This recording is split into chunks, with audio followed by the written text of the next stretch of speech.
Oke, baik teman-teman, selamat siang. Mas Anca, Mas Ihsan, apa kabar? Alhamdulillah, selamat siang Oke, kembali. terima kasih atas waktunya di sini kita bareng-bareng bersama-sama untuk membahas seputar bazar buku di bulan Ramadan. Ya mumpung bulan yang penuh berkah kan, kita juga harus berbagi gitu. Nah, jadi di momentum bulan Ramadan ini sebelum sebelum berbuka puasa pastinya kita kan ada ngabuburit ya. Nah, mungkin ngabuburit kita sedikit berbeda di sekarang. Oke, nanti sore mungkin kita membaca Al-Quran. Sekarang kita beralih ke buku terlebih dahulu. Karena memang teman-teman, mungkin Mas Anca, Mas Ihsan sudah bisa membaca realita yang terjadi per hari ini. Itu minat untuk membaca buku itu sangat kurang seperti itu. Iya kan? Benar. Apalagi setiap anak muda, Gen Z, Gen Alpha pun itu sudah pasti pegang HP, punya HP. Tapi tidak semuanya itu punya buku.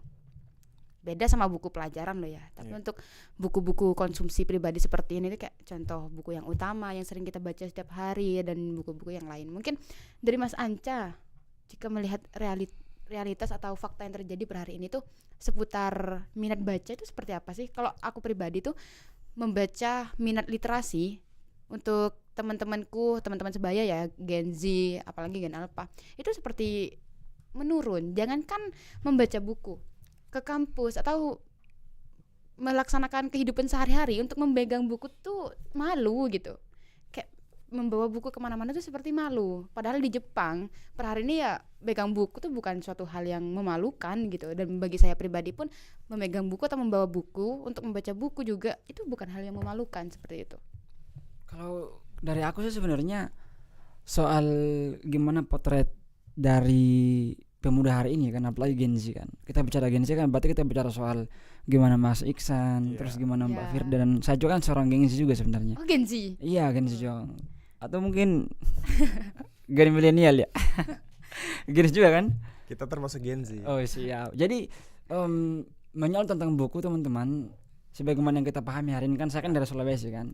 Ya. Di Sulawesi teman-teman kalau tahu memang agak sedikit dinamis juga sih persoalan bagaimana kemudian minat dari pemuda, apalagi misalkan soal Gen Z, mahasiswa yang suka baca buku. Cuman kebanyakan itu mungkin bisa dikatakan sekitaran 80% sampai ke 90-an itu kebanyakan orang nggak suka baca buku. Wih, kukira 80-90 itu minat bacanya gitu. Enggak. Ini loh satu fenomena juga yang bagi saya pribadi juga agak sedikit krusial gitu kan. Karena kan kenapa? Karena bagi saya pribadi itu saya mengakui, dan apa yang kemudian dikatakan oleh banyak tokoh-tokoh bangsa, mungkin terlalu jauh ya kalau bahasanya tokoh-tokoh bangsa ya. Banyaklah guru-guru kita di kampung, kemudian juga dosen-dosen kita di kelas, bahkan guru-guru kita juga yang lain lah di luar daripada konteks akademiknya kita itu kan banyak yang bilang bahwa untuk membangun sebuah peradaban ya pasti dilihat dari bagaimana kualitas daripada sumber daya manusianya kan.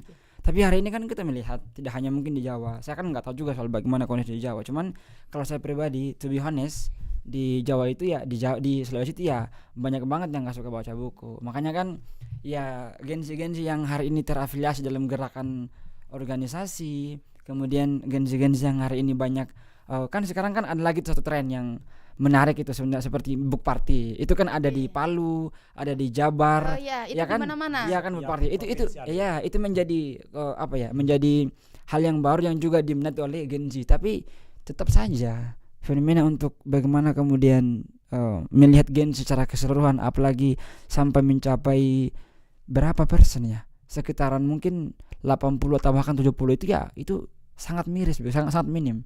Kebanyakan itu hanya sekitaran itu tok begitu. Jadi ini menjadi hal yang kemudian juga bagi saya pribadi sebagai seorang Gen Z ya itu sangat sangat meresahkan gitu ya. Atau mungkin gimana sih menurutnya Mas Iksan soal itu? Nah, kalau menurut saya terkait fenomena Gen Z yang sangat kita tanda kutip alergi gitu ya. Alergi terhadap buku. Alergi terhadap buku, bahkan ya jangan kan bilang untuk buku bacaan ya, buku paket pun mereka pun saya rasa paket sih pelajaran ya. ya buku paket pelajaran pun mereka walaupun cuman hanya diberi dari sekolah, mereka pun enggan gitu membaca. Membaca, oke. Ketika disuruh membaca pun rasa saya mungkin daya fokusnya pun juga berbeda. Karena kita juga melihat kan dengan distraksi hari ini itu membuat pemuda-pemuda itu ketika melihat buku itu bingung ataupun resah. Ngapain sih saya untuk baca buku banyak-banyak? Toh fenomena saat ini para konten kreator, para Instagram kan, selebgram influencer ya, gitu tuh ya. influencer selebgram, Oke. mereka itu melihat mereka aja nggak baca buku tapi mereka bisa punya popularitas, terkenal, banyak uang, Oke, berarti dan bisa dekat dengan sana sini bisa masuk. Toh Oke. itu apa sih saya baca buku? Kan mereka memiliki pertanyaan-pertanyaan yang seperti itu. iya, betul. Berarti tidak harus membaca buku untuk melakukan investasi sosial itu gitu ya. Iya. Nah, tahu nggak fenomena yang terjadi per hari ini? Gus-gusan. Ais. Oh, gus-gusan tuh ya. Ah. Yang itu yang saya sih ingatnya bukan gus-gusannya. Apa Saya itu? tuh ingatnya soal penjualnya itu loh. Oh, Yang teh dibilangin manis. ya, yang Oke. dibilangin goblok. Iya. Ya, Ah. ya, itu. mana bulan puasa lagi teh manis. Iya kan? Ya kan? Gimana sih itu Mbak Firda? Ih, menurut Mas Ihsan dulu deh. Nah. Gimana? Kalau saya rasa ya ini saya salah satu representasi dari Medan ya. Oh iya Karena di sih. Medan kan tidak terlalu kental akan gus-gusan, dan saya baru tahu itu ketika di Jawa kan gitu. Karena kan kita lihat fenomena itu gus-gusan sangat kental di pesantren-pesantren di Jawa. Betul. Kalau di Medan itu tidak ada yang mengatakan gusis pala, mereka mengatakan cuman ustadz kan gitu. Ustaz. Enggak, Jadi semua sama rata ustadz gitu. ustadz yai gitu kan, ustadz Oke. yai syekh segala macam. Terus kan untuk gitu. anak-anaknya apa sebutannya? Kalau anak-anak nggak ada dikatakan gus-gusan, nggak ada. Oh, nggak ada Biasa aja, gus. makanya- Biasa aja gitu biasa ya. aja. Makanya pengkultusan ataskan gus-gusan itu kan lebih identik di Jawa. Jawa. Oh, Jawa. Berarti Jawa ini memang sumber masalah. Enggak ya. Janganlah begitu. Mentang-mentang saya dari Sulawesi ya, enggak. Artinya kan kita kan bersaudara ya. Minoritas di sini ya Jawa gitu ya. Katong bersaudara di Iya. sini. Kalau pakai bahasanya Ridwan ya. Makanya kan kita lihat kan kalau fenomenanya itu saya tahunya itu hanya di sosial media. Secara realitasnya di Medan itu tidak ada gus-gusan segala macam. Jadi mereka hanya mengatakan ustadz, syekh, salam kiaian gitu. Ketika mereka memiliki trah dari ustadz, kiai ataupun syekh-syekh yang dikatakan terkenal gitu di Medan, kayak Syekh Basilam itu berada di Langkat, itu cuma dikatakan syekh, tidak ada anak-anaknya itu tidak ada disebut gus-gus, tidak ada. Paling tidak mereka itu hanya menyematkan kepada anaknya ustadz karena mereka juga mengemban pendidikan di Keagamaan ya. keagamaan dan segala dan lain-lain. Berarti kalau manggil tuh misal nih Mas Ihsan keturunan Iya. anak dari kiai ustadz atau apa. Iya. Jadi aku manggilnya tuh kayak Mas Ihsan gitu aja. Iya, Enggak. kalau di sana kan lebih beda nih kan bang dia. Oh, abang, gitu. Kalau Mas terkesan agak ada sesuatu gitu, terlalu lembut gitu, soft spoken kita katakan. Oh, soft spoken ya. Oh, kayak Mas Irawan aja. Berarti manggilnya tuh bang gitu ya. Iya, Walah. lebih detik ke bang makanya. Kalau di Jawa tuh malah kompleks Mas. Hmm. Ada yang disebut Lora, ada dipanggil Gus gitu kan. Nah, itu menurut saya pribadi kalau di label kayak Gus gitu ya, seakan-akan kayak wah ini sudah paham segalanya tentang agama gitu loh maksudku. Jadi kan kayak beban moral enggak sih? Iya, benar. Nah, realitas yang terjadi atau fakta di lapangan ya paham sudah ya, konsumsi media sosial gimana itu kan ada anak ajaib katanya ya kan, Iya. Gus ajaib gitu. Jadi kayak gimana ya? Apakah itu ada hubungannya dengan literasi yang dia konsumsi atau gimana sih? Karena kan berbicara mengenai membaca, ini kan kalau saya pribadi tuh bukan hanya membaca buku ya, tapi Iya. bisa membaca realitas, bisa membaca realita di lapangan itu seperti apa. Nah, itu menurutku membaca gitu. Jadi berbicara mengenai membaca, menurut saya pribadi bukan hanya untuk membaca buku gitu loh, Mas. Jadi saya membacanya itu kayak ini apa sih? Beban moral loh untuk mengemban gelar Gus ini gitu. Tapi dia pergunakan untuk sewenang-wenang seperti itu, hanya untuk investasi sosial, untuk aku loh Gus gitu loh. Jadi kan kayak di sosial media kayak apalagi yang cewek-cewek ya, tanda kutip cewek-cewek datang ke pengajian sambil joget-joget sampai ada yang nyindir tuh kan bikin caption. Gimana? Bikin caption ke pengajian aja dulu deh, siapa tahu pulang-pulang dapat Gus. Nah, kan seperti itu kan. Loh, apa ya? enak ya kalau gitu ya. Maksudnya Gus itu jadi hal yang trending topik, tapi di tengah-tengah trending topiknya itu memang ada hal yang kontroversi kan. Nah, betul. Kalau saya pribadi, teman-teman, sebagai seorang Gen Z juga yang melek soal teknologi kan, kemarin juga sama. Kalau bicara soal tradisi Gus itu nggak ada juga di Sulawesi, itu nggak ada. Tapi karena kita juga mengikuti bagaimana perkembangan zaman, terus membaca juga bagaimana fenomena-fenomena yang hadir di digital kan, di handphone itu sendiri, di Instagram, kemudian juga di YouTube. Saya pernah menonton satu live, satu show dari tahu nggak Mbak Anun. Cak Nun, ya. Cak Nun. Cak Nun. Iya. Cak Nun sampaikan seperti ini loh. Cak Nun tuh sampaikan bahwa ternyata bicara soal tadi kan, soal Gus dan lain sebagainya, itu sebenarnya adalah sebutan Gus itu secara historis itu adalah sebutan untuk kaum aristokrat. Apa itu, Mas? Kaum aristokrat dari kalangan itu, dari kalangan kiai. Nah, tapi juga ada sebutan yang lain juga sebenarnya yang sepadan dengan kata Gus, yaitu kata den. Den. Nah, itu sebutannya untuk kaum aristokrat yang dari bangsawan dalam artian keturunan kerajaan begitu. Dulu Oh, kan ada kesultanan ya kan. Mungkin kata den itu dari Raden gitu tak? Nah, cocok. Oh. Dari Raden. Jadi kata den itu dari Raden. Iya. Sementara kata Gus itu dari Den Bagus sebenarnya. Bagus Ya, gitu bagus, ya. bagus. Bagus itu sebenarnya Gus itu adalah sematan untuk seorang anak kiai. Oke. Seorang anak kiai. I see. Seorang anak kiai yang kemudian memang kan sejak kecil itu dinisbahkan begitu kan. Iya. Akan dididik oleh mbahnya sendiri, oleh bapaknya, oleh kiainya. Sehingga ketika ke depan itu akan menjadi penerusnya. Tapi sebenarnya kata Gus ini itu tidak boleh sampai tua. Dia ada dia ada masanya. waktunya, ada masanya. Oh, ada tenggat waktunya ternyata. Iya, Mas. jadi kata Gus ini Oke. kalau orang sekarang gunakan untuk kayak kan kita kan juga pernah punya Kornas kan? Iya. Punya Kornas, ada juga mantan Kornas kemarin juga dipanggilnya Gus. Sebenarnya Gus itu hanya cocok kalau kita melihat sejarah kan, Iya. sebagaimana yang dikatakan oleh Cak Anun tadi kan. Itu sebenarnya hanya digunakan untuk kondisi di mana si anaknya kayak tadi atau pemilik pondok pesantren itu belum bisa memberikan kajian, memberikan ngaji gitu. Dia belum bisa. Tapi kalau dia udah bisa berikan, nah dia akan berubah menjadi Ustadz. kiai. Ustadz. Tapi Mbak Yai kah apakah sebutannya? Saya juga kurang tahu, cuman seperti itu sih sebenarnya. Kondisi untuk sebutan Gus itu dia adalah kondisi di mana dia masih muda, dia masih anak-anak begitu, Iya. yang masih mau belajar kitab kuning. Ya kan, bukan yang sudah dewasa sampai sejauh itu. Oke. Nah, sekarang kan berbeda fenomenanya. Gus itu jadikan sebagai jualan untuk ya status sosial dan lain sebagainya. Nah, tapi teman-teman, saya ingin sedikit bicara lebih jauh soal itu. Gimana? Mumpung juga sekarang lagi Ramadan kan, Iya. apalagi kan kita juga ngadain bazar buku nih. Jadi mungkin teman-teman juga yang hari ini nyaksikan kami lagi ngobrol-ngobrol santai, kami ada bazar buku nih. Teman-teman di Aktivis Penyelesaian kami ada penerbit penyelesaian itu lagi ngadain bazar buku, yaitu tentang buku-buku penyelehan. Oke. Tapi kami kan udah pantik tadi soal bagaimana fenomena Gus. Kebetulan saya juga kemarin di sekretariat juga membedah buku yang ditulis oleh Pak Aji tuh. Yang mana itu? Oleh ini buku Yang JO. utama? Iya, yang Oh. utama. Jadi ini teman-teman, buku ini kalau nggak salah itu di sini di Beberapa bagian ya, di sini di bagian Bab 2 ya? Bab 2 kalau nggak salah. bukan bab 2. Yang mana? Iya, di bab 2.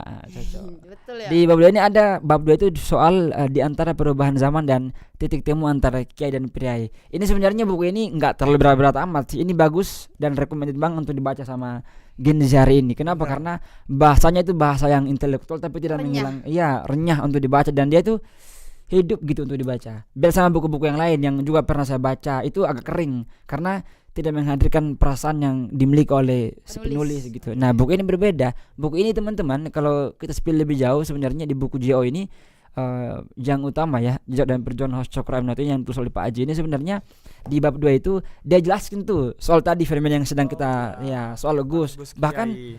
tokoh yang diangkat oleh Pak Aji dalam buku yang dituliskan ini di JO ini sebenarnya adalah tokoh yang juga bahkan fenomenal banget.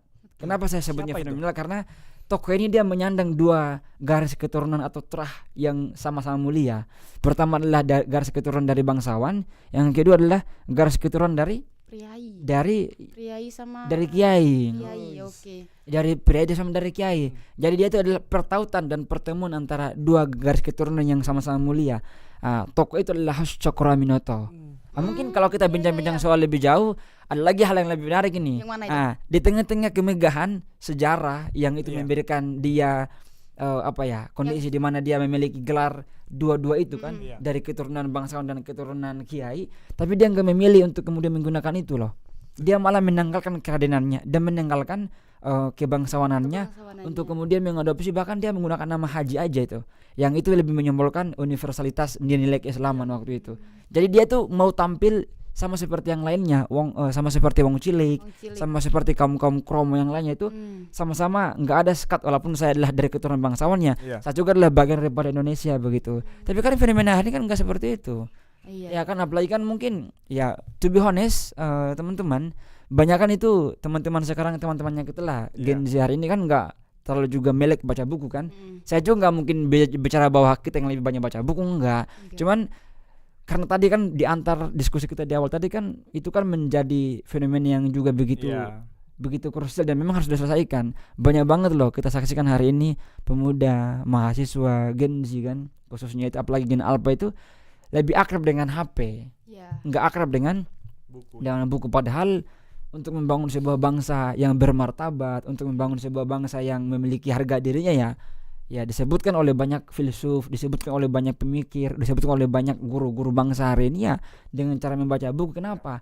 Karena dengan cara membaca buku kita bisa mengetahui bagaimana basis kesejarahan daripada bangsa kita yang besar.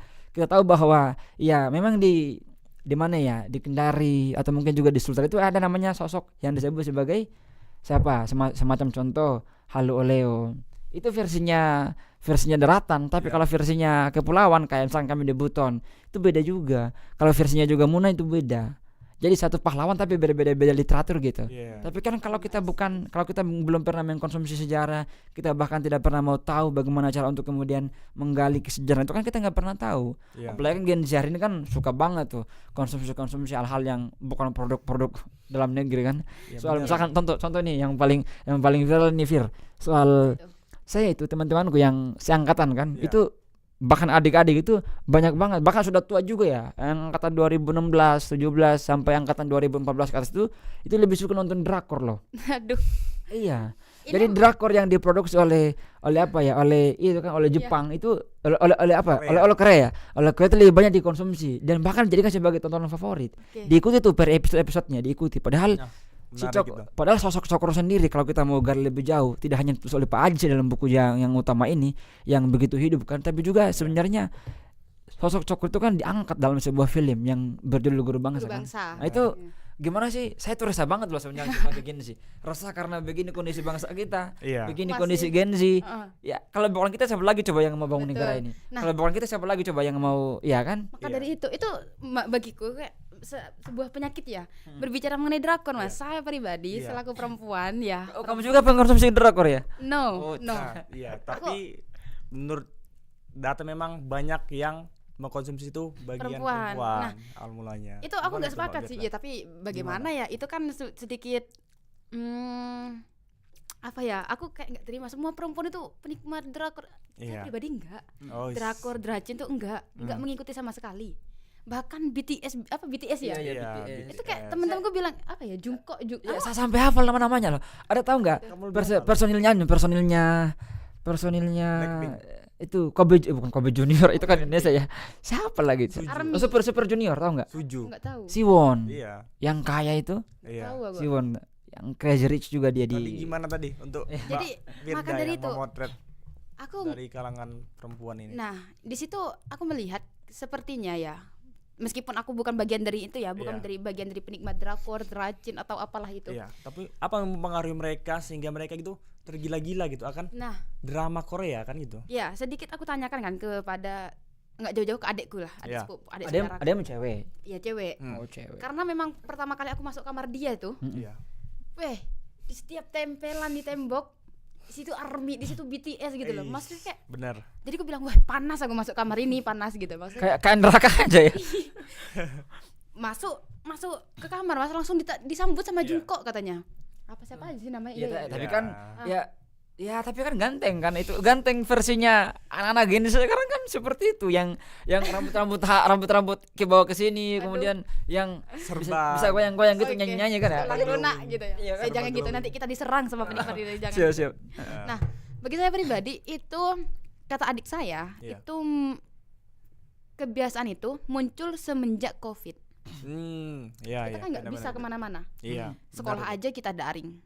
kemanapun kita dibatasi. Nah, Betul. untuk mengisi kekosongan, salahnya bukan salah sih, kurang tepatnya tidak diisi dengan membaca buku, Iya. tapi diisi dengan nonton drakor. Iya. Jadi kan kayak jiwa-jiwa mager gitu loh. Iya. Kalau di buku Kita Bukan Bebek, di situ Mas Asep menuliskan ya, memang di dalam diri manusia kita kan tercipta dari tanah ya. Iya.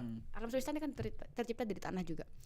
Itu memang yang namanya juga tanah. Setiap manusia itu memiliki sifat kehewanan dan tumbuhan. Iya. Contoh sifat kehewanan ialah ketika kita ingin mendapatkan sesuatu nih, jika itu tidak tercapai, akan menjadi hewan kita, hewan Iya. buas. Siapapun yang menghalangi akan kita bantai, Iya, benar. Woi, kan? dibantai. Bantai Pak, kayak bener. kayak ucapannya Ada salah Siridon aja tuh. Dia udah pulang loh kemarin ya. Oh, Iya. ngomong-ngomong soal itu, boleh nggak di-spill lebih jauh tuh? Kayaknya menarik gitu. Bagaimana itu? Jadi Fenomena itu. yang dituliskan di buku Kita Bukan Bebek, bab Iya. pertama ya, Iya. Mas Asep menuliskan di bab ikhlas itu. Konsep ikhlas ya. Ya, di bab ikhlas. Ternyata namanya manusia atas dasar keegoisannya, ketika menginginkan sesuatu, jika itu tidak didapatkan, wah, itu mau tidak mau sifat kehewanan itu akan muncul. Iya. Contoh, saya mau melangkah ke jalan yang lebih melenting gitu ya. Iya. Bahasa Abang kan melenting gitu. Ya oh, Korea. Korea. mentalitas Korea itu. Korea itu mental Korea. Lalu di depan kita ada yang menghalangi atau Iya. menjegal proses saya gitu. Itu akan yang muncul di pikiran saya, weh ini ngapain? Meskipun ini teman terdekat saya, Iya. misal nih Mas Ancang halangi saya, ya sudah saya nggak pandang bulu. Oh kita dari alma mater yang sama, enggak sudah. Orang kebutuhanku di situ kok dia bisa Iya. bisanya menjegali, sudah aku bantai saja. Bantai. Entah menutup akses dari Mas Anca ke senior-senior lain atau bagaimana, itu sudah namanya dari siasah seperti Iya. itu ya. Konsekuensi ya, karena Iya. mungkin lebih karena hewan jadi agak brutal ya. Betul, Nggak- tergantung nggak- ya. Nggak pakai otak itu kayaknya. Nah, Itulah. ya itulah perlunya. yang membedakan manusia dengan hewan. Iya. Kita manusia hewan yang berakal gitu loh. Iya. Nah, dan juga yang kedua itu sifat tumbuhan. Ya, sebagaimana tumbuhan, dia Iya. hanya diam di pot, dia diam di satu tempat. Iya. Ya sudah. Dia di situ aja, hanya melahirkan buahnya yang tidak Iya. berbuah yang menghasilkan bunga gitu. Iya. Begitupun manusia. Di era kita terpapar COVID-19 waktu itu. Bukan kita yang terpapar ya, tapi negara kita Iya, terpapar. seluruh negara Kita dibatasi kan. Medan seperti itu juga ya. sama. Isolasi mandiri. Nah, jadi ya sudah kita diam di kasur, mager. Itu yang dilahirkan. Kita jika pohon itu diam menghasilkan buah, kita diam di kasur hanya menghasilkan kemageran, itu malas gerak. Akhirnya apa yang miring nggak kerasa, Pak. Iya. Drakor, sehingga apa? Hati itu menggebu-gebu kayak, wis aku ini kayak aku banget gitu loh. Menarik itu. Seperti itu. Jadi kayak ketika aku tanya, kamu kenapa segila itu sih? Iya Mbak, karena ini ganteng pertama ya. Yes. Karena ini ganteng. Ya mungkin kalau saya pribadi konsep ganteng itu sih apa ya? Ya semua Relatif laki-laki ya. ganteng, relatif kita ya. bilang ya. Jadi kayak nggak ada kecondongan harus ini harus itu, enggak. Iya, Semua benar. laki-laki juga cantik, kemana ada cowok cantik gitu ya. Semua cowok itu ganteng Iya. gitu. Mungkin kalau Mas Kisan gimana sih untuk menerima realita yang seperti ini? Kalau melihat tadi ya, dipantik dengan bergesernya role model anak muda di Indonesia khususnya Betul. kan. Iya. Karena kan kita juga melihat kan salah satu fenomenanya kan Gen Z ya. Gen Z itu sangat demam akan Korea gitu, menggila-gilakan atau mengidolakan Korea. Sedangkan jika kita tanya gitu, kan banyak yang beredar di sosmed-sosmed tentang sosial eksperimen menanyakan tentang siapa sih presiden dari 1 sampai 7. Mereka pun bingung. Kan gitu. Itu kan salah satu degradasinya pendidikan tentang sejarah tadi kan. Betul. Nah, tapi ketika mereka ditanya menyebutkan tokoh idola Korea kalian siapa, mereka hafal. Mereka itu sampai tahu makanan apa dan dia selalu menggunakan apa, brand-brand apa yang digunakan. Mereka hafal. Sampai lifestyle. Ya, lifestyle pun diikutin. Sehingga kejati diri dia pudar, hilang. Degradasi ya. Bahkan pun terlalu mengidolakan sehingga jati diri dia hilang.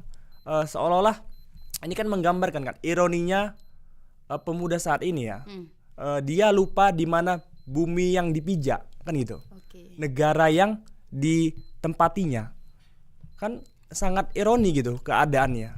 Makanya saya menarik sih kalau dibilang tentang role model yang bergeser. Kenapa kita tidak mengidolakan ataupun mengagumi tokoh-tokoh bangsa kita kan gitu. Salah satunya termasuk Pak Cokro. iya Haji Umar Sakit Haji Umar Said Cokroaminoto. Iya, Haji Umar Said Cokroaminoto tersebut kan nggak kalah keren gitu.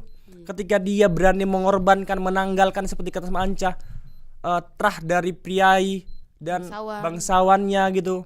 Dia rela gitu bergabung dengan rakyat gitu, memutuskan untuk dalam artian memutuskan untuk keluar dari dia kan sempat di pemerintahan kan. Nah, termasuk dia keluar dengan filosofi hijrah tadi kan. Dengan kata hijrah itu kan nggak melulu tentang berpindah dari yang buruk ke yang baik kan gitu. Tapi kan keberpihakan dia pada masyarakat. Kalau dikatakan saat ini mungkin kita ini mungkin kalau berada di posisi dia mungkin kita akan enak tau dah dengan kenyamanannya, semua fasilitas. sudah terfasilitasi. Iya, difasilitasi dengan difasilitasi udah dapat pemasukan gitu, diagungkan dari sisinya, tapi dia tidak mengambil itu posisi itu, tidak memanfaatkan trah dia tersebut.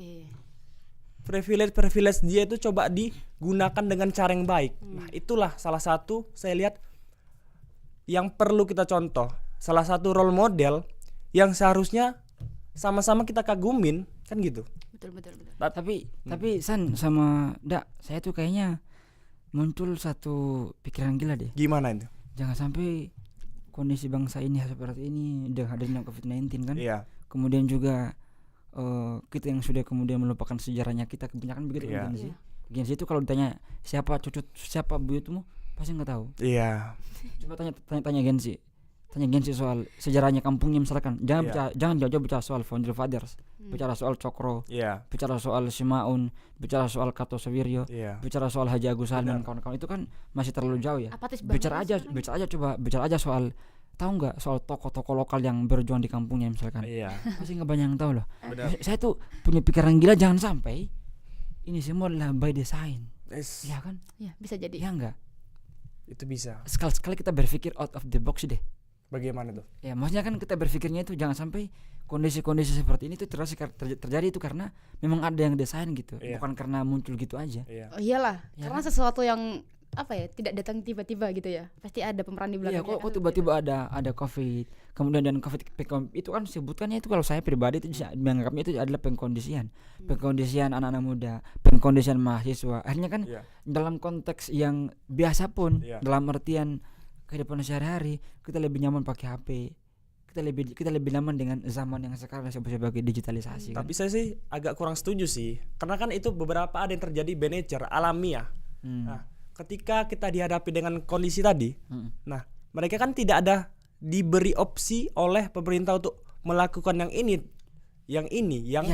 diarahkan gitu. Ya itu lebih gilanya lagi tuh saya berpikir jangan sampai ini by design oleh pemerintah kita. Ya enggak. Karena kan begini. Ini pikiran gila saya nih teman-teman. Gimana itu? Jangan sampai karena mereka itu udah menguasai sumber daya alam kan. Udah menguasai, udah utak-atik semua sistem dan lain sebagainya. Mereka enggak mau itu semua selesai. Mereka suka sekali menikmati kemewahan-kemewahan yang rakyat ini berikan melalui sumber daya alam, melalui kebutuhan-kebutuhannya. Pemuda hari ini kan mereka nikmati itu semua dan mereka enggak mau kita pintar loh. Makanya kan sekolah, kuliah hanya untuk apa? Hanya untuk kerja kan? Itu ini kan Pak Cokro kan juga kritisi itu. Makanya kan kalau banyak anak muda hari ini teman-teman, terus banyak Gen Alpha yang mau tahu soal siapa dirinya dan kemudian bagaimana cara untuk menjawab tantangan zaman yang sedemikian sulit ini. Ya, recommended banget baca buku ini loh. Baca buku Jo ini. Yang utama ini teman-teman udah berkali-kali cetak loh. Saya kemarin bacanya itu di cetakan kelima. Cetakan kelima. Bahkan ada diperjualbelikan tuh di toko-toko buku itu yang itu. Ya kan, yang bajakan loh teman-teman. Saking bagusnya, ngeri sih Pak Haji. Saya akui juga sih sebenarnya. Aku tertarik ini Mas, tadi kayak seputar pendidikan ya. Iya, gimana? Jadi saya teringat kan Pak Cokro itu juga memiliki konsep pendidikan ya, yang terkenal dengan MNO atau Muslim National Underwich. Iya, kayaknya kok cocok tuh mau dipotret soalnya pendidikan ini sebenarnya kalau saya beranggapan teman-teman ya, pendidikan hari ini sebenarnya sebelum lanjut Mbak Firda ya. Saya juga punya satu pikiran loh, yang ini juga mungkin agak gila. Saya tuh menghubungkan antara tadi kan kondisi COVID, kemudian kita daring kan. Kemudian banyak kondisi anak muda hari ini menghabiskan waktu dengan gadget. Pembodohan gak sih? Pembodohan ya. Tapi itu kan lewat mana itu? Lewat pendidikan kan? Iya. Yes. Ya kan? Karena memang Mas ya, rusaknya bangsa itu ya dimulai dari pendidikannya gitu loh. Mencekoki kader-kader penerus bangsanya itu ya melalui pendidikan. Iya. Karena yang namanya sekolah sepertinya diwajibkan banget kan untuk hari ini gitu. Jadi sejak dini itu sudah dicekoki gitu. Contoh konsep yang diberikan oleh Pak Cokro gitu.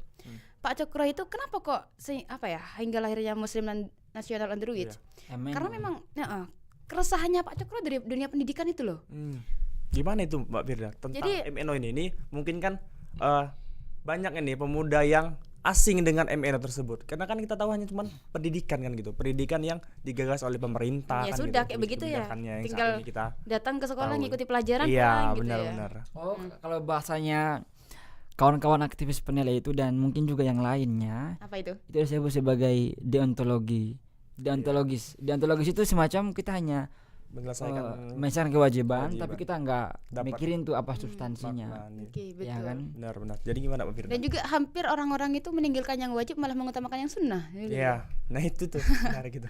Nah, jadi dulu Pak Cokro itu merasakan keresahan dalam dirinya Iya. karena melihat karakter anak bangsa itu moralnya Iya. itu karakternya itu benar-benar down banget gitu loh. Iya. Karena apa? Terlalu pembebasan itu gitu. Jadi dari keresahan-keresahan itu Pak Cokro itu mengutamakan kayak ya sudah ayo konsep pendidikan ini mengutamakan nilai nasionalis. Iya, gimana tuh? Agar apa? Tadi kan Mas Ihsan bilang ya kan kalau per hari ini anak muda itu hilang jati dirinya gitu. Iya. Ya benar, kenapa nggak hilang? Karena memang konsep maaf sebelum dengan tekan life crisis identity kan gitu. krisis identity. Betul. Jadi kayak jati dirinya itu benar-benar down banget gitu. Iya. Sehingga dia itu sangat mengamini sesuatu yang datangnya dari barat Iya, tanpa melihat kayak contoh dari barat ya kayak BTS tuh ya datang Iya. serat kayak benar. wah banget gitu. Iya. Padahal kita selaku di Indonesia sendiri jika kita sadar akan pentingnya nasionalis kita gitu. Kita Iya. akan tahu tentang tokoh-tokoh kita, Iya, benar. Ya, saya sih- budaya-budaya kita dan lain sebagainya Iya, itu. saya sih pernah baca satu buku yang ditulis oleh Jurlina itu. Ditulis oleh Jurlina, The Architect of Deception. Itu katanya ada tiga cara untuk menghancurkan sebuah bangsa. Iya. Ini kan juga harus ditahu oleh kita yang Gen Z sekarang. Iya. Itu yang pertama itu adalah lupakan kebesaran bangsanya Iya. Oh iya. dari memorinya anak muda itu. Iya. Memori anak mudanya, memori masyarakatnya. Kemudian yang kedua itu adalah hancurkan bukti-bukti budayanya, Iya. budaya sebuah bangsa begitu. Iya. Oke. Sehingga hancurlah bangsa itu karena udah nggak ada yang bisa dipegang. Iya. Selain itu ya lupakan mereka. Selain itu adalah cekoki pikiran-pikirannya mereka itu dengan hal-hal yang tidak sesuai Barat dengan ya. Merasa sedih aku. ya yang kebarat-baratan. Cuman Oke. em, Jadi ini loh Mas, berbicara mengenai pentingnya literasi ya. Kita di penerbit Peneleh ini, nah contoh teman-teman yang sudah join di live kita hari ini, Iya. kita itu mengadakan buku gratis dan juga diskon besar-besaran up to 70%. buku gratis ya. Ya, ada beberapa buku gratis dan juga buku yang kita terbitkan itu di penerbit Peneleh itu up to 70% loh Mas. Sangat Itu- banyak itu kalau dibilang udah Murah itu. sebelum lebaran kita udah dapat THR duluan. Nah, betul. Yang bayangkan 70%, Iya, 70% gitu. Jadi Menarik. ini bukan apa ya, tidak lain dan tidak bukan untuk ayo loh mengajak teman-teman Gen Z dan Iya. anak muda per hari ini untuk baca buku. Iya. Baca. Cocok kayaknya kalau kita buat gerakan ayo baca buku. Ya, Nah, kan? itu Menarik mengenai book party itu sebenarnya kan dari Probolinggo. Kemarin-kemarin tuh aku sempat mau bentuk itu sih Probolinggo book Iya. party gitu loh. kayak. Ya, yang pasti soal baca buku dan lain sebagainya ya penilai tidak hanya hadir dengan buku-buku yang murah kan. Iya. Iya Tidak dong. hanya hadir dengan buku-buku yang murah tapi juga bervariasi, variatif lah bukunya. Adanya harga, ada kualitas. seperti Ya, itu. ada buku jauh dan kemarin juga saya lihat ada buku terbarunya Pak Aji tuh yang terbitan 2024 24. ya. Ya. Bukan membunuh Tuhan. Tragedi pembunuhan Tuhan. Tragedi pembunuhan Tuhan. TPT ya disebutnya TPT. itu. Iya. Itu juga keren sih. Tapi yang paling keren sebenarnya satu buku yang saya juga recommended selain buku ini teman-teman. Selain buku yang utama Jejak dan Perjuangan Host Cokro Aminoto, juga ada buku yang menarik sebenarnya. Ini kan untuk basis kesejarahan ini. Iya. Itu untuk Supaya- awal-awal Ya, worth supaya it itu. supaya kita sebagai anak muda nggak gagap tentang sejarah bangsa kita Iya, terbentuk betul. dan bagaimana perjuangannya, ya harus baca buku ini. Iya. Betul. Ya, saya juga akui bahwa banyak buku yang lain seperti buku-bukunya Surya Negara, Mansur Surya Negara. Dia Iya. bicara soal api sejarah. Iya. Dua jilid, tapi ini lebih komplit deh kalau bagi saya, karena saya juga pernah baca buku itu kan. Iya. Kemudian buku-bukunya juga Amel soal Cokro, tapi ini yang paling kontekstual kekinian. Iya. Selain ini juga saya teman-teman juga recommended, mumpung besar Betul, besaran nih teman-teman, 17% loh, 70% 70%. 70% loh teman-teman. Jadi monggo begitu di apa ya, Dimanfaatkan sebaik skui mungkin. di pesan gitu kan. Iya. Iya. Yang paling recommended juga selain buku JO adalah buku Kita Bukan Bebek. Kita bukan bebek. Iya. Itu buku Baru keluar itu. Kita Bukan Bebek itu buku kayak Gen Z banget loh. Iya kan? Menyentuh bahasanya ke kita tuh kena banget. Iya kan? Gitu. Walaupun mungkin kita harus baca dulu buku JO misalkan untuk memahami bagaimana konstruksivitas daripada buku Kita Bukan Bebek, tapi ya bagi saya pribadi buku Kita Bukan Bebek itu semacam kelanjutan dari buku JO.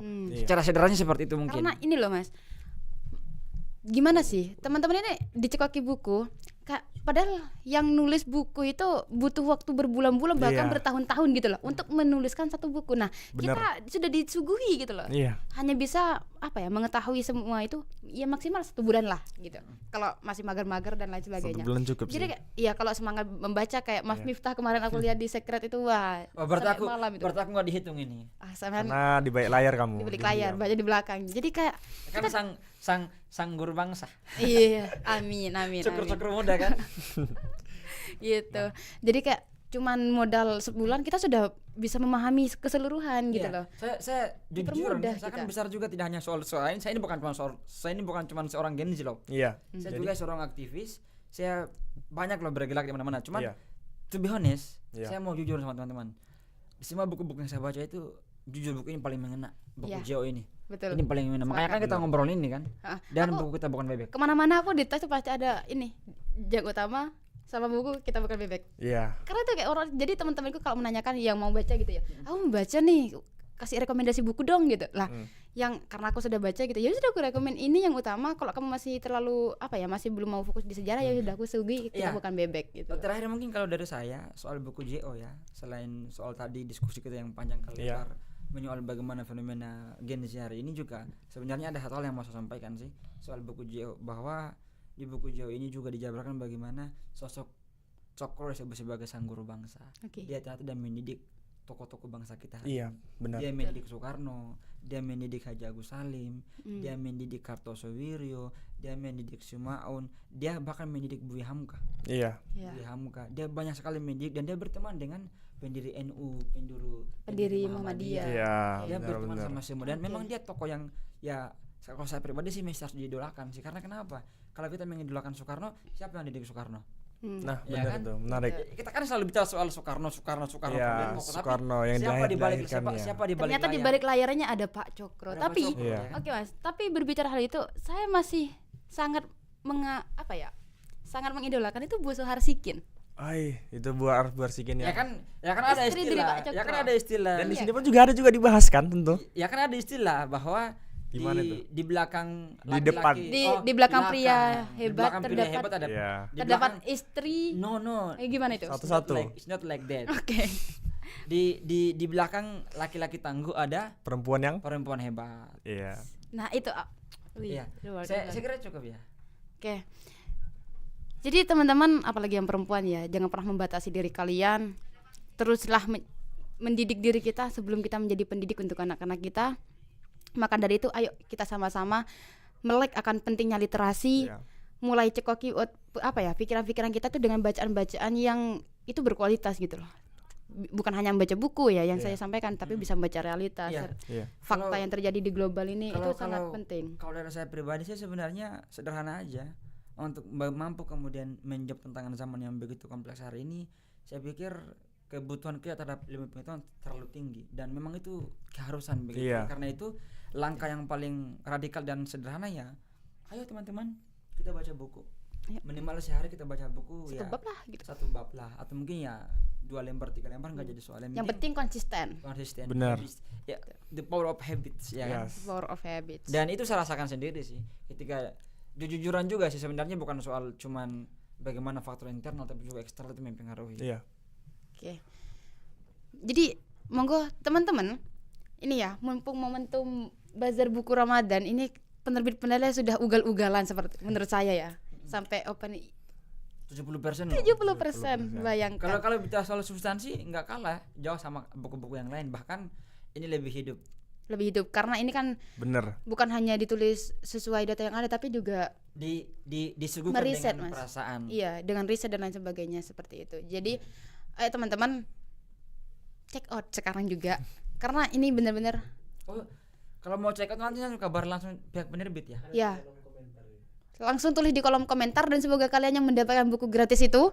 Saya juga pengen juga udah beli buku gratis itu gitu loh. Wajar tuh. Bener. Saya habis ini jujur karena saya juga kemarin pernah beli buku ini kan tapi hilang. Dipinjam sama adik-adik di rumah.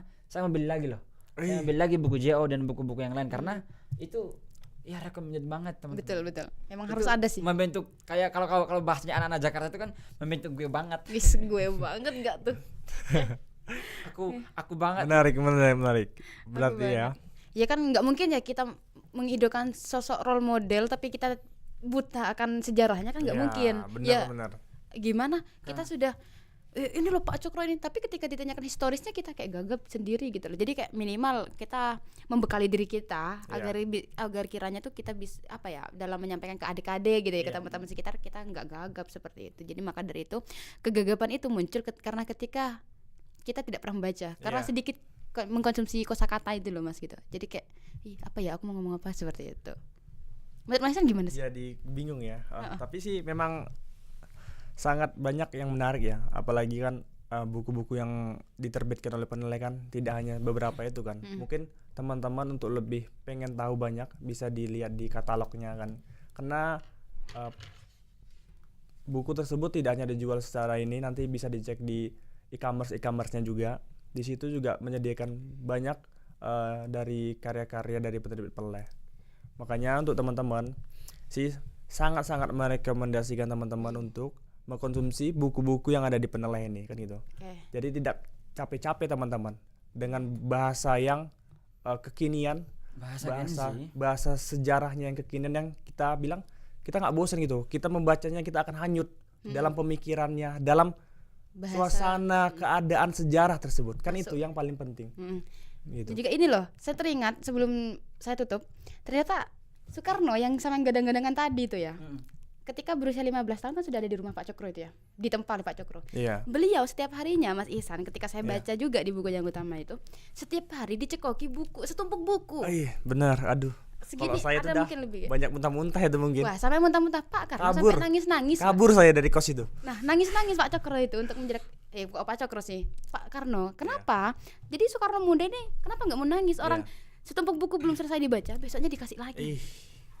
Gitu loh. Jadi kayak memang benar-benar literasi itu sangat dipentingkan. Berarti memang kalau kita mengacu pada apa yang tadi Mbak Firda sampaikan, berarti untuk menjadi seorang presiden ya harus baca buku dulu. Ya nggak harus menjadi presiden lah ya, minimal menjadi orang gitu loh. Ya. Kok yang mau baca buku untuk menjadi presiden, tapi itu juga perlu agar keren sih kalian, keren. agar nggak gagap. Menarik. Ini Gen Z produktif ini. Makanya kita harus menularkan keproduktivitasan kita kepada Gen Z yang lain. Ya, Jadi ayo membaca. siapa tahu kan kita sekarang masih belum tahu suatu saat Mas Ihsan jadi presiden gitu. Ya, Jadi amin. kalau ditanya sama masyarakatnya dapat pertanyaan nggak dijawab, ndas kan Mungkin kayak Medan gitu. jadi presiden. Gimana itu? Yang mungkin itu adalah dari Jawa. Jawa adalah kunci. Jawa adalah kunci. Tidak ada kata pesimisme di kalangan anak muda. No, it's not like that. Nah, Okay? dan tapi menarik juga sih terkait dari tokoh tadi ya, tokoh bangsa kita Host Cokromoto. Tapi teman-teman juga mesti tahu gitu. Pak Cokro ini tidak hanya sekedar menulis ataupun dia juga melahirkan buah pikir yang banyak kan gitu. Seperti Islam dan sosialisme kan gitu. Islam dan nasionalisme juga. Memeriksa alam kebenaran, Tarik agama Islam. manajemen nasional underweight kan gitu, termasuk reglemen dan lain-lain. Makanya teman-teman Pak Cokro ini memang sangat identik sama karya-karyanya yang memang populer pada masanya gitu. Makanya kalau kita bicara tentang karya-karya buah pikir dari Pak Cokro, itu kan ada evolusi yang sangat signifikan sampai pada akhirnya ditutup dengan karya terakhir dia itu memeriksa ilmu kebenaran. Memeriksa Iya. ilmu kebenaran. Dan itu salah satu memeriksa ilmu kebenaran itu maksud saya mengejawantah atas stigma-stigma negatif dia tentang bagaimana dia mendidik kader-kadernya, bagaimana stigma tentang dia komunis dan lain-lain kan gitu. Kan banyak stigma-stigma itu. Tapi Iya, teman-teman banyak yang pemuda saat ini banyak yang membaca cuman hanya di Islam sosialisme aja mentok di situ Mentok di udah situ ya, padahal- langsung menilai, menjudge Pak Cokro ini seperti ini seperti gitu. ini kan gitu. Padahal kan Ada banyak puncak karya. karyanya di situ ya. Iya, banyak Oke. buah pikir beliau yang mesti dibaca dan terlalu keren gitu sih dari sisi lain. Dan dia tuh selalu melandaskan segala asasnya asas Islam. Makanya saya sungguh aneh gitu. Ada yang menstigmakan Pak Cokro komunis, sosialisme Sedikit segala macam. heran ya. Iya heran. Makanya Iya. buah pikir Pak Cokro itu yang akan menjadi buah bibir untuk anak muda saat ini. Makanya saya sering membuat buah pikir yang menjadi buah bibir pada saat ini kan masih kita perbincangkan gitu. Ya, kan sekarang sedang kita berbincangkan. Cuman Iya. mungkin kalau saya sih terakhir teman-teman membincangkan soal Cokro Aminoto, membincangkan soal Penele, membincangkan soal buku-buku kepenelehan adalah semacam kita mengarungi samudra kebatinan kebangsaan kita.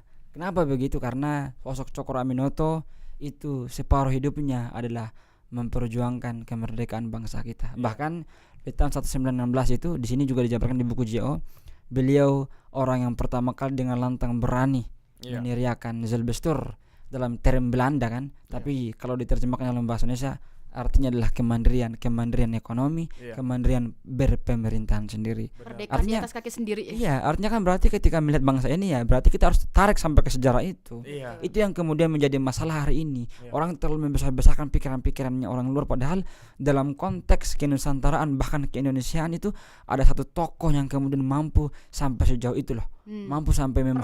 Perannya ya. Ih, ngeri tuh. Makanya kan nggak salah kalau memang dikatakan sebagai guru bangsa, dan Iya. kemudian juga nggak Nggak salah heran. dalam buku Cindy Adams itu yang juga pernah saya sampaikan di beberapa kali video yang saya Iya. share di Instagram kan. Iya. Itu kan Menarik. ada tulisannya Cindy Adams itu soal Soekarno, Bung Karno penyambung dari rakyat Indonesia. Iya. Itu kan disebutkan bahwa ternyata Soekarno sendiri mengakui bahwa Soekarno adalah cerminnya sekaligus rumah penilai adalah Dapur nasionalisme. Ngerinya tuh. Tapi kan kita nggak pernah tahu soal Iya. Cokro. Jadi Iya. bagi saya sekarang sih sebagai Gen Z, sebagai anak muda ya, ayo kita gaungkan Cokro. Dan bahkan kan sekarang sudah muncul kan Cokroisme. Cokroisme. Ah. Betul. Jalan suci menuju Nusantara itu sendiri gitu.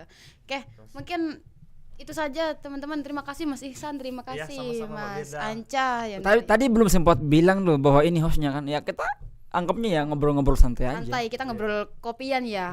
Apa nggak ada kopinya karena lagi Iya. puasa. Ngobrol pintar Mas gitu. Siap. Oke, mungkin itu saja teman-teman yang bisa kita ketika Gen Z ini sampaikan. Semoga bisa menambah nilai literasi di dalam diri teman-teman. Oh, dan tunggu dulu. dan juga Jangan lupa ya cek di check out yang teman-teman semualah. Ayolah Gen Z. Ini menarik, ini keren. Kalau yang beli yang dari Sulawesi, apalagi Sultra itu di Kendari atau mungkin di bagian Wakatobi sana atau mungkin di bawah lah, saya antarkan langsung. Jadi free ongkir. Saya nanti antarkan langsung karena saya pulang dari Jawa ini, pulang dari Malang ini. Iya. Pulang dari Malang langsung OTW ke sana. Wih. OTW ke Makassar, OTW ke Bau sampai ke Kendari. Jadi Wakatobi juga begitu. Jadi kalau mau pesan silakan dipesan. Insya Allah saya akan sampaikan dan saya akan bawakan nanti.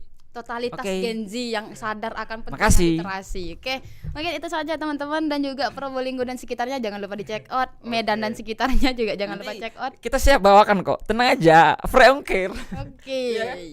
Jadi memang yuk diskon up 70%. Free Ini ongkir lagi. free ongkir. Oh iya. Iya Sulawesi free ongkir. Kita bawa kan. Ya, Probolinggo juga seperti itu. Oke, itu saja. Terima kasih waktunya Mas Ihsan, Mas Anca. Terima kasih waktunya. Jadi Semoga nanti bincang-bincang lagi part 2 ya. Kayaknya betul. keren loh kalau kita bahas lagi buku kita bukan bebek. Kita bedah lebih jauh lagi. Iya. Seperti itu. Tapi bukan berarti untuk setelah dibedah teman-teman nggak perlu membaca bukunya, tetap perlu. Iya. Lo iya toh, perlu Iya dibaca. dong. Oke, mungkin itu saja yang bisa disampaikan. Saya tutup dengan peneleh Zelbestur Zelbestur aksi. Bye bye, check out. Makasih. Aduh. Ye,